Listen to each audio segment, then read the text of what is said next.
Guys, good morning. Ito na naman yung trabaho namin. Dalawang linya ng tubig na naman yan.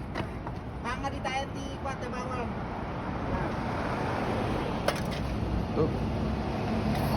Dito kami sa downtown ng Calgary. Maaga yung panahon ngayon. Ito yung trabaho namin. Yan. Ito yung court building ng Calgary.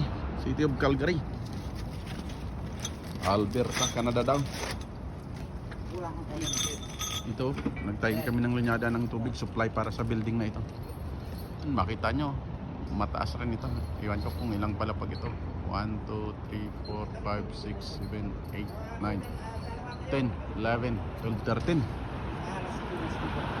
So sa 13 na palapag, ito ang tinatawag nila na loop tie-in.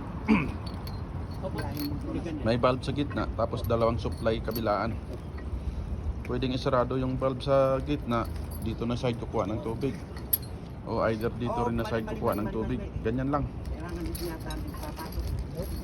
Yung may tani ba? May pan ba? Kasi ito, kailangan i-atras ito. Oo. Yung malit muna. Tibag-tuan ako. Oo. Alam ko. So, maraming salamat guys sa inyong suporta. Dito na tayo ngayon. Araw kasi ng Sabado ngayon, kaya hindi ganong maraming sasakyan, hindi ganong maraming travelers ngayon. Maliban sa National Highway na through intro, doon kasi daming lumalabas out of town. Pero dito sa downtown, bihira lang yung tao. Maliban sa weekdays at saka gabi. Mamayang hapon, doon dami ng mga tao na naglalakad-lakad at nag-enjoy kung saan.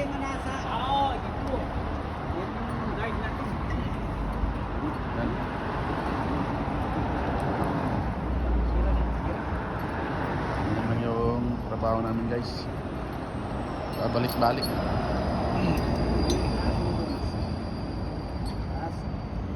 Hindi naman ganong mahirap gawin, madali lang.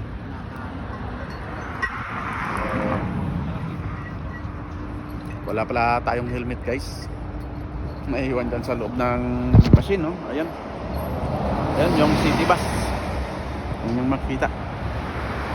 Ano? Gandang mga sasakyan, Infinity luxury car ng ano. Dito yung west side ng downtown.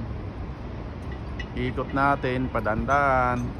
Ito na naman yung east side ng downtown. Dito kami sa gitna eh. Nasa 6th Avenue at saka 5th Street. So ayan guys, kunting update lang, na-update ko na kayo. Maraming salamat at God bless po sa ating lahat. Bye-bye muna. Thank you.